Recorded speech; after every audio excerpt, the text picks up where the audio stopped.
and gentlemen, the President of the United States, accompanied by the Prime Minister of the United Kingdom.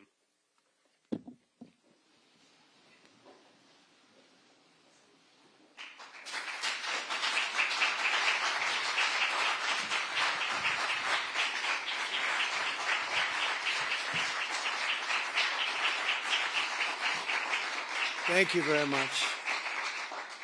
Thank you very much. Great honor.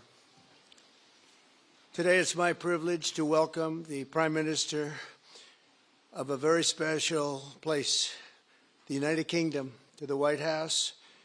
Prime Minister Stramer, you've been terrific in our discussions. You're a very tough negotiator, however. I'm not sure I like that, but that's okay. Very, very special person. The Prime Minister and I have gotten off to an outstanding start. The U.S. and U.K. have a special relationship, very special, really like no other, passed down through the centuries, and we're going to keep it that way. We're going to keep it very strong as it is. Very importantly, I was just notified by letter from King Charles that he's extended through the Prime Minister a historic second state visit to the United Kingdom. And that's a great honor because it's never happened before. One person has never been extended that honor, and I really do call it an honor, but it's not for me, it's for our country. It's respect for our country. So I just want to thank you, and I want to thank King Charles. Thank you very much, and we accept. I don't know if the media is going to follow us. I have a feeling they might. Okay, thank you very much. Appreciate it. I'm pleased to say that the bust of one of the Prime Minister's greatest predecessors, Winston Churchill, is now back in the rightful place in the Oval Office, and we're very proud of it. Our meeting today and the various breakout sessions we had were tremendously productive. Most importantly, I provided the Prime Minister with an update on our efforts to end the bloody and horrible war in Ukraine with Russia, which would never have happened if I were president. That was not going to happen. I promise you that. After 3 years of hellacious conflict, approximately 1 million Ukrainians and Russians have been senselessly killed, but the number, I believe, is much higher than that. Countless schools, hospitals, towns, and beautiful ancient churches have been absolutely obliterated. To begin the process of ending this spiral of death, I had historic back-to-back calls with President Putin, very successful calls, I might add, and President Zelensky, and my team also spoke with the Secretary General of NATO on numerous occasions, and we're working very hard to get that war brought to an end. I think we've made a lot of progress, and I think it's moving along pretty rapidly. And I want to thank all of the people that are here that have been working on it. And we'll let you know what happens.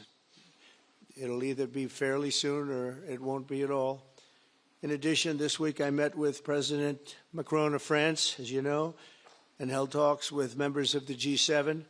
Tomorrow, the progress toward peace will continue when President Zelensky visits the White House. He'll be here tomorrow in the early part of the day, and we'll be signing a historic agreement that will make the United States a major partner in developing Ukraine's minerals and rare earths and oil and gases, and we have a great understanding. I think it's going to be great for Ukraine. We're going to be at the site, and we'll be digging. We'll be digging.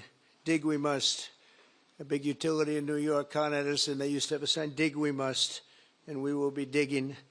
But much of the European aid to Ukraine has been sent in the form of loans for which they expect to be paid back, and we didn't have that honor under the Biden administration. He sent money, or just sent it, money after money after money, and never had any knowledge of ever seeing it back. Maybe $300 to $350 billion, but under the breakthrough agreement, very unusual, which everyone said was difficult to get, but it's really very good for Ukraine and very good for us. The American taxpayers will now effectively be reimbursed for the money and hundreds of billions of dollars poured into helping Ukraine defend itself, which by and of itself is a very worthy thing to do. We've paid far more than any other country, and with most of our support, it's been paid in military, the finest weapons anywhere in the world. This includes vast amounts of military hardware, ammunition, and various other things that we now have to start rebuilding our own stockpiles. Additionally, the minerals agreement will provide the basis for a more sustainable future relationship between the United States and Ukraine, and thus stimulate the long-term prosperity that will help the Ukrainians rebuild their country. It's been demolished, and the ruined infrastructure. The infrastructure, as you know, is in very bad shape. In just over 1 month, our administration has already achieved more progress toward peace than years in the other administration, where they did nothing toward peace. They didn't understand what was happening. Our approach is basically common sense. As I said, so many of the things that we do are based on common sense. If you want peace, you have to talk, both sides. As I discussed with Prime Minister Stramer, the next step we're making is toward a very achievable ceasefire. We hope that that can happen quickly, because thousands of young people, in this case, we're not talking about Americans, we're talking about Ukrainians and Russians are being killed every week, thousands. And it's a rough battlefield. It's a flat piece of land, and the bullet only stops when it hits somebody. And this week, I saw the reports, and it's I don't even want to say what they are, but thousands of people, young, vibrant people died. And we want to stop that. Senseless. Should have never happened. This will lay the groundwork for a long-term peace agreement that will return stability to Eastern Europe, and hopefully ensure that such a terrible war will never happen on European soil, or for that matter, anywhere again. It's a horrible thing that's going on. The disaster in Ukraine shows exactly why it's so important for the United Kingdom and other NATO partners to make large investments in their defense capabilities. In many cases, 4% or 5% of GDP would be appropriate. I know that they're raising it. I just read an article, a great article, about the work you're doing in the UK as to the military. You're raising it quite a bit, which is a great thing to do for your country. It's a great thing to do. It's sad that we need that, but probably need that. So congratulations on that. I know you got it through.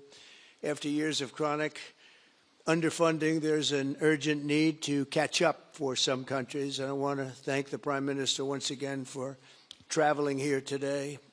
Working together, I believe that we'll once again demonstrate the power of our country's unique friendship. This is indeed a unique friendship. It's been many years, and I think it's only gotten stronger, and we will make sure that it stays that way. We're going to have a great trade agreement. One way or the other, we're going to end up with a very good trade agreement for both countries, and we're working on that as we speak.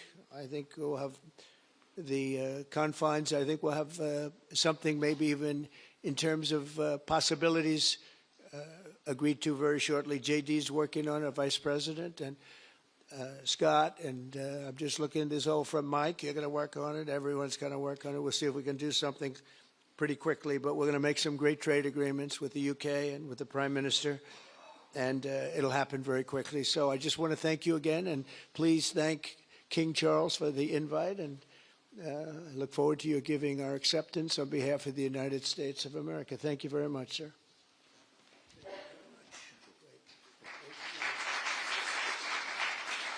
Thank you. Well, thank you very much, Mr. President. Thank you for your hospitality. Thank you for your leadership. This has been a very good and very productive visit. And with your family roots in Scotland and your close bond with His Majesty the King, it's good to know that the United Kingdom has a true friend in the Oval Office. And it was so good to see the bust of Winston Churchill back in its rightful place just a moment ago. But look, in a moment of real danger around the world, this relationship matters more than ever. We remain each other's first partner in defence, ready to come to the other's aid, to counter threats wherever and whenever they may arise. No two militaries are more intertwined than ours. No two countries have done more together to keep people safe. And in a few weeks, we mark VE Day, the 80th anniversary of victory in Europe. Britain and America fought side by side to make that happen. One of the greatest moments in our history. We stand side by side still today, and we're focused now on bringing an enduring end to the barbaric war in Ukraine. Mr. President, I welcome your deep and personal commitment to bring peace and to stop the killing. You've created a moment of tremendous opportunity to reach a historic peace deal, a deal that I think would be celebrated in Ukraine and around the world. That is the prize. But we have to get it right. There's a famous slogan in the United Kingdom from after the Second World War. That is that we have to win the peace. And that's what we must do now. Because it can't be peace that rewards the aggressor or that gives encouragement to regimes like Iran. We agree history must be on the side of the peacemaker, not the invader. So the stakes, they couldn't be higher. And we're determined to work together to deliver a good deal. We've discussed a plan today to reach a peace that is tough and fair, that Ukraine will help shape, that's backed by strength, to stop Putin coming back for more. I'm working closely with other European leaders on this, and I'm clear that the UK is ready to put boots on the ground and planes in the air to support a deal, working together with our allies, because that is the only way that peace will last. Mr. President, in this new era, you're also right that Europe must step up. And let me tell you now, I see the growing threats we face, and so the UK is all in. This year we'll be giving more military aid to Ukraine than ever, and just this week I've set out how we're shouldering more of the security burden.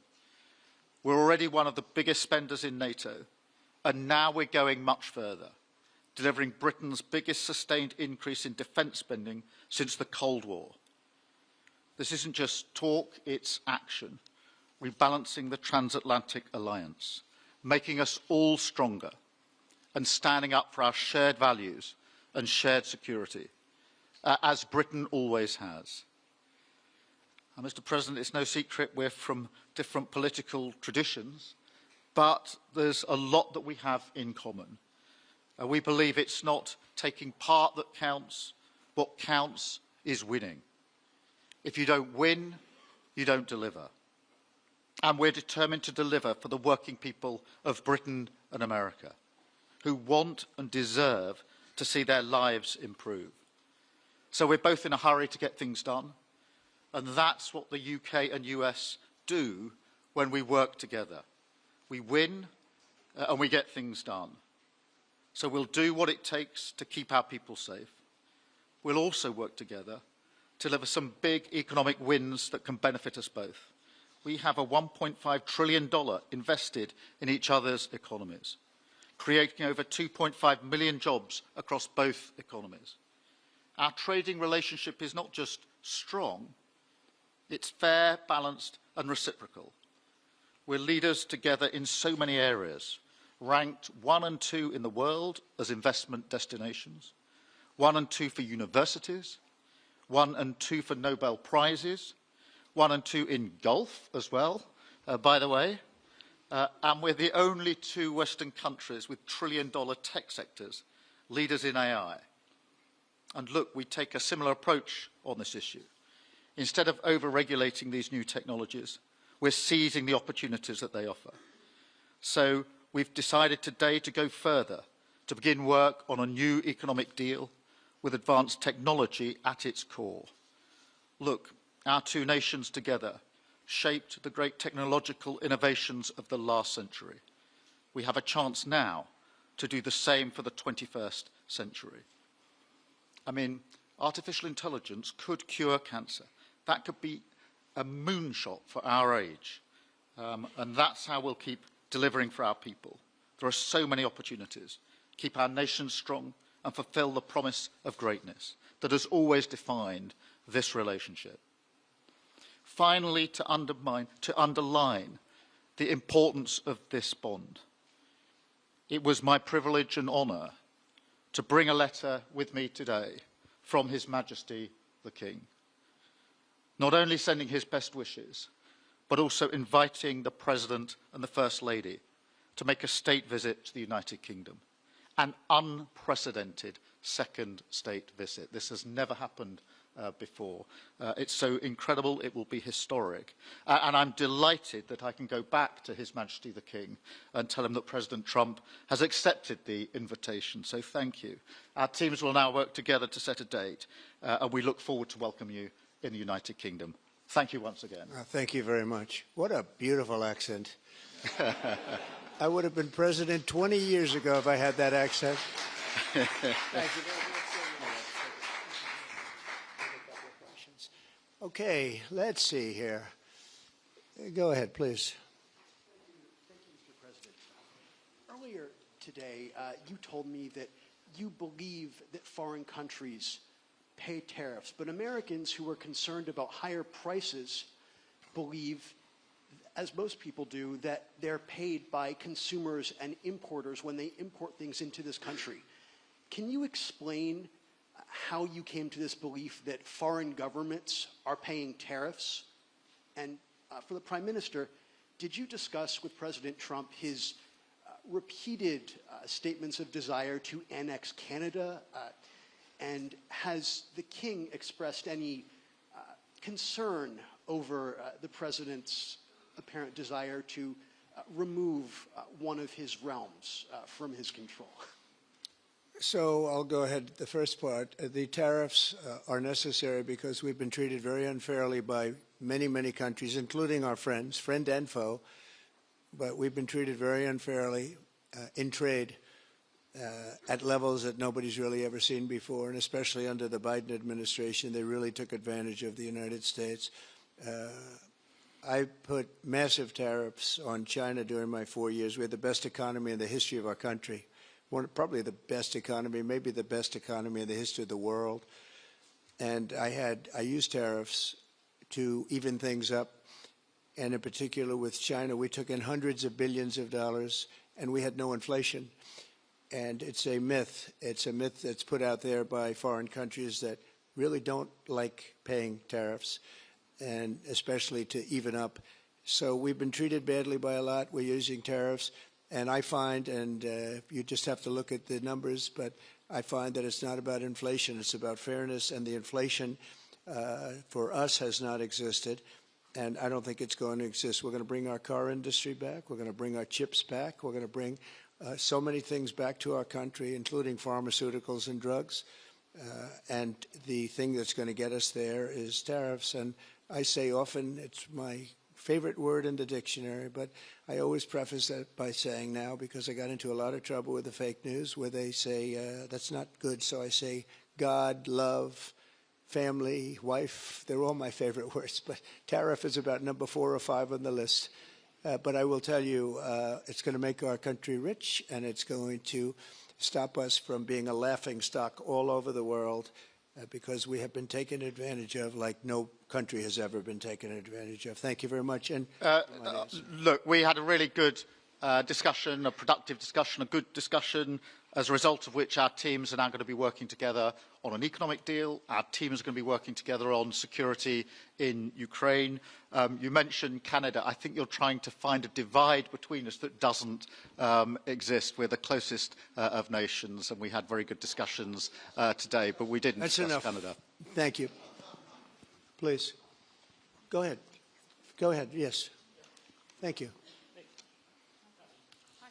Hi, Natasha Clark from LBC. Mr. President, you've said you're working on a new trade deal with Britain, which we of course welcome. President Obama once said Britain was at the back of the queue for that trade deal. Where are we now? When do you think we're going to see that? And Prime Minister, the BBC has today admitted serious flaws over the recent Gaza coverage, suggestions of payments made to people linked to Hamas. Does the BBC still have your trust? Thank you.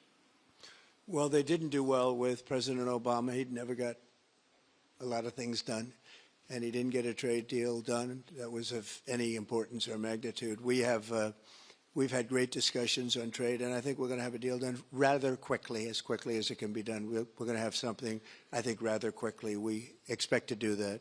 Okay? Please. On the BBC, look, I've been concerned about the programme in question. The Secretary of State had a meeting with the BBC. I think it was yesterday, it could have been the day before. Thank you. Jeff, go ahead. Thank you, sir. Pardon me. Mr. President, do you support Article 5 of the NATO treaty? And are you concerned that it might be triggered if European peacekeeping forces end up in Ukraine? I support it. I don't think we're going to have any reason for it. I think we're going to have a very successful peace, and I think it's going to be a long-lasting peace. And I think it's going to happen hopefully quickly. If it doesn't happen quickly, it may not happen at all. And we want it for two reasons. Number one, I want to see on a humane basis, I want to see soldiers stop getting shot, because largely it's soldiers now. Towns have been obliterated, but it's largely that. And I don't want to pay billions and billions and billions of dollars, nor does the Prime Minister or anybody else, on a senseless war that should have never happened. And we're going to get it taken care of. But I think it's going to be a peace that's going to be long-lasting. Do you have a question for the Prime Minister? Thank you. Mr. Prime Minister, you were asking the President today about a backstop for Europe if the peacekeeping force ends up in Ukraine. Did you feel like you got a satisfying answer for yourself and for Europe? And Mr. President, if you want to comment on that as well, please do. I felt we had a very productive discussion. Obviously, as the President says, the deal has to come first. But yes, our teams are going to be talking about how we make sure that deal sticks, is lasting and enforced. So our teams will be talking about that. Okay. Please, Blue. Mr. President, some experts think it could take more than a decade to mine the precious minerals from Ukraine. How much should the U.S. expect to receive, and when do you expect to see that come to fruition? Well, we're never going to know that answer, but by our being in Ukraine and doing the exploration and also the digging and taking the rare earth, which we need in our country very badly, we'll be doing a substantial amount of work, probably about at least what we have in there, and we hope to be able to do that.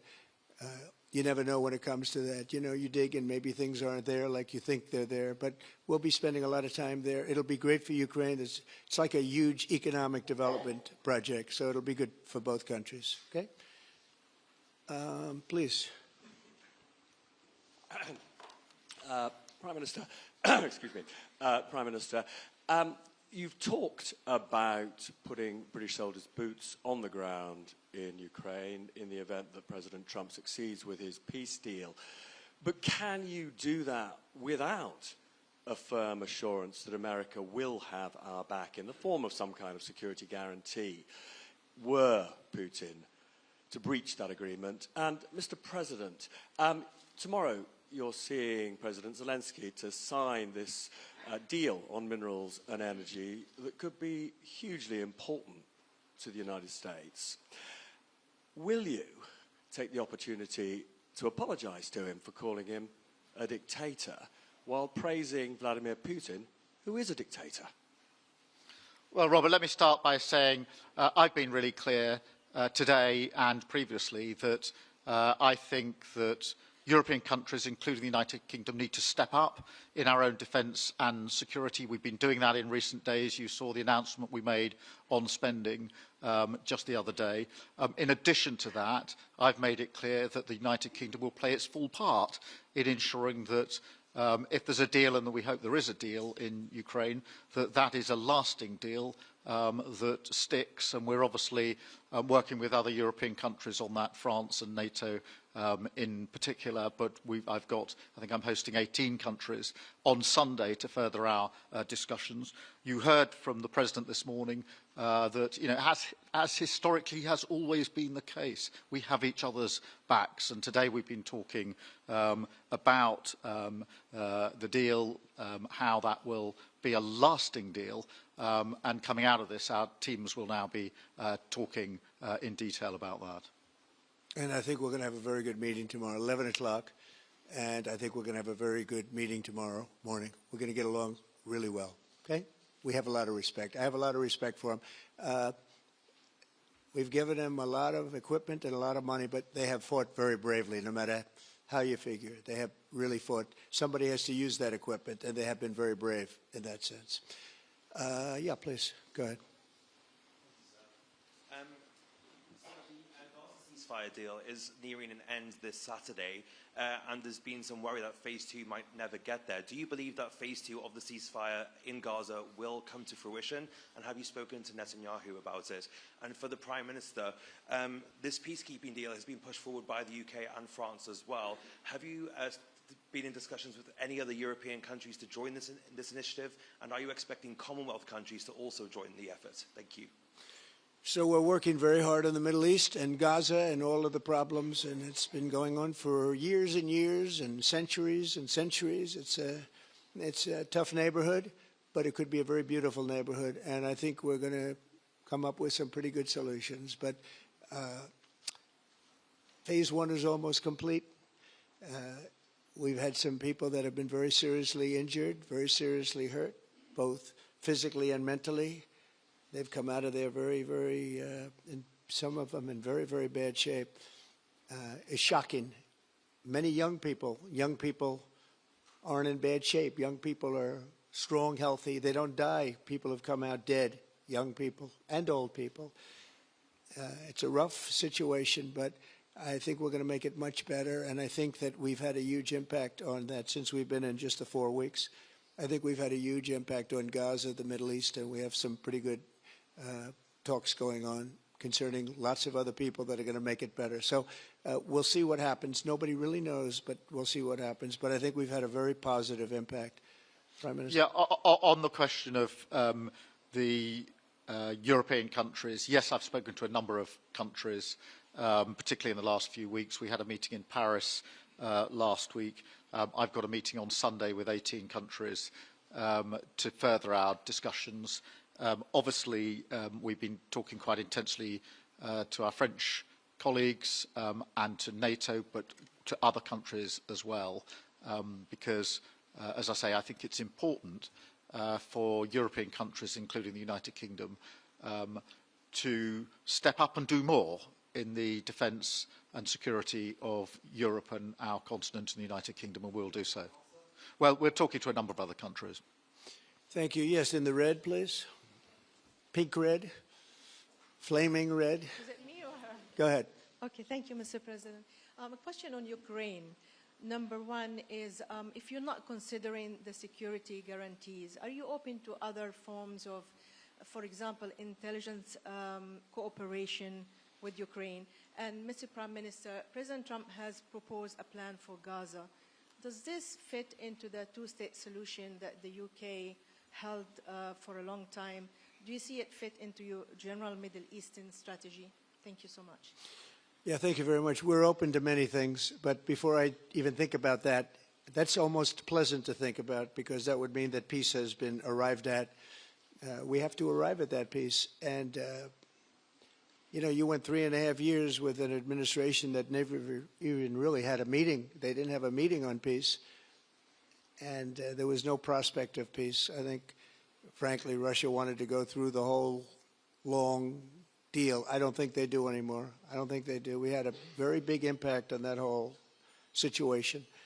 But I don't like talking about Phase 2 until I get Phase 1. Phase 1 is I have to make peace, and we have to get Russia to agree. We have to get Ukraine to agree, and I think we will. I think we've come a long way. I believe we're going to get it done. I wouldn't say that if I didn't think so. And I think it will be very important, very historic, and we're going to save a lot of lives. On the question of Gaza, the last few weeks of the ceasefire have been very impactful, and for me there are two images that I remember more than any other. The first is Emily Damari, who is British, being reunited with her mother. You may remember she had her fingers missing after what she endured. That was an incredible moment. I'd spent a lot of time with her mother whilst she was held captive, and her mother went through absolute torture. The other image was thousands of Palestinians marching through rubble, trying to return to their communities and their homes. So we have to do everything we can to ensure that the ceasefire continues, so that more hostages can be returned, so that aid can be brought in that's desperately needed. We need to allow Palestinians to return and to rebuild their lives, and we must all support them in doing that. And yes, I believe that the two-state solution is ultimately the only way for a lasting peace in the region. And think of that, she came home with her fingers and part of her hand blown off. That's terrible. How bad does it get? And we had others that came home in much worse shape than that. Yeah. It's a terrible situation. Please, yes. Thank you. Mr. President, did our Prime Minister persuade you not to put tariffs on the UK? And if I may, Prime Minister, do you think that Vladimir Putin is a man who will keep his word? Thanks. He tried. He was working hard, I'll tell you that. He earned whatever the hell they pay him over there. But he tried. I think there's a very good chance that in the case of these two great friendly countries, I think we could very well end up with a real trade deal where the tariffs wouldn't be necessary. We'll see, but he earned whatever they pay him here and today. He was working hard at lunch, and I'm very receptive to it. I think in all fairness, in all seriousness, I think we have a very good chance at arriving at a very good deal. JD and Scott and Howard, all the people are working on it, and I think we have a good chance at arriving at a deal that could be terrific, really terrific for both countries. Okay, thank you. On the second part of the question, I think my views on Putin are pretty well rehearsed and pretty well known. My concern is that if there's a deal, and I hope there is a deal, that it must be a lasting deal, that it's not a temporary measure. And that is why I think it's really important that Putin knows that this deal, a historic deal, which I very much hope comes about, is there, and it's a lasting deal. And that we're able to deal with any inclination he has to go again or go further. I think we'll have two deals. I think we'll have a deal on ending the war, and I think we're going to end up with a great trade deal with you. And it's an honor to be with you, and I want to thank everybody very much. Thank you very much. Thank you. Thank you very much.